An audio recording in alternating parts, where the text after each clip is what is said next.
Tulad ng araw-araw na ritual ni Mang Jano, matyaga siyang naghihintay sa pagdating ng kanyang pamilya. Walang pinag-iba ang araw na ito. Kung tutuusin, marahil ay walang masasayang alaalang nakatanim sa isip ni Mang Jano kasama ang kanyang mga anak. Habang lumalaki kasi sila, abala si Mang Jano sa paghahanap buhay bilang construction worker.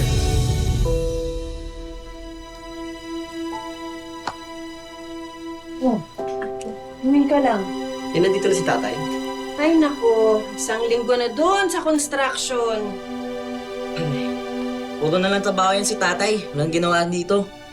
Siyempre naman anak, ang dami niyo pinapag-aral namin. Ganun talaga, masipag kasi ang tatay niyo. Oh, may mga babayaran pa tayo sa eskwelahan, hindi ba? Oh, mga baon niyo. Tulungan niyo na nga ako maglinis para matapos na ako agad. Tapon yung basura doon, dali. Oh, ito, isama mo na ito doon. Pero ang ama ay ama. Makalimot man ang isip, may damdaming mag-uugnay sa kanya at kanyang mga anak. Ang matagal na paghihintay ni Mang Jano na makapiling ang kanyang mga anak, magkakaroon na ng katuparan.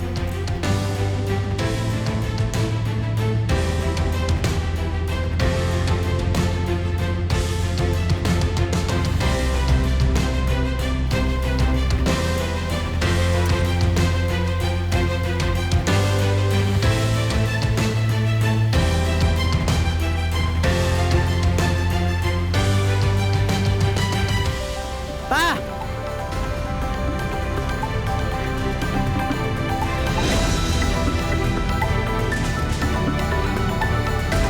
Pa!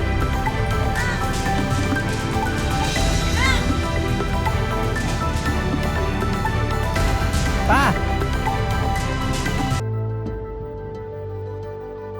Sa kabila ng pinagdaraan ng problema sa pag-iisip, hindi nakakalimot ang ama sa kanyang mga anak.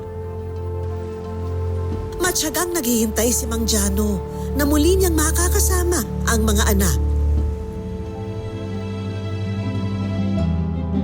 At matapos ang halos 2 dekada, ang hiling ni Mang Jano at kanyang mga anak matutupad na. Pa!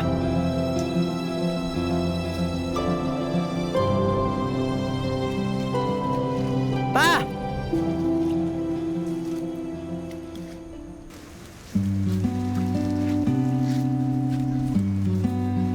Pa!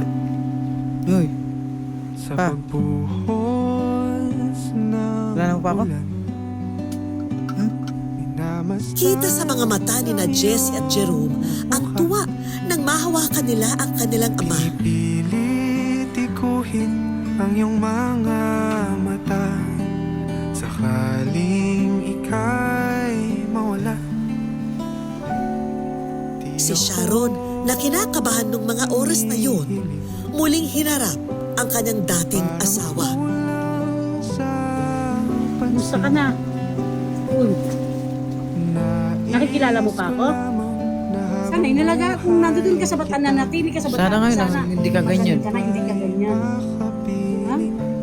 Pinagpalit mo sa isla yung buhay ng pamilya mo. Maya-maya pa, si Sharon bigla nilang hindi makahinga. Parang medyo hindi ko kayo komportable sa Sa dibdib.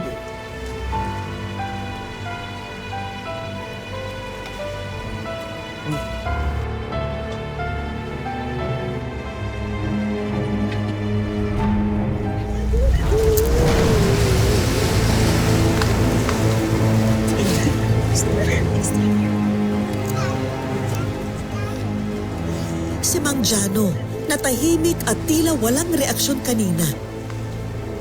Biglang sinundan si Sharon at hinawakan na siya.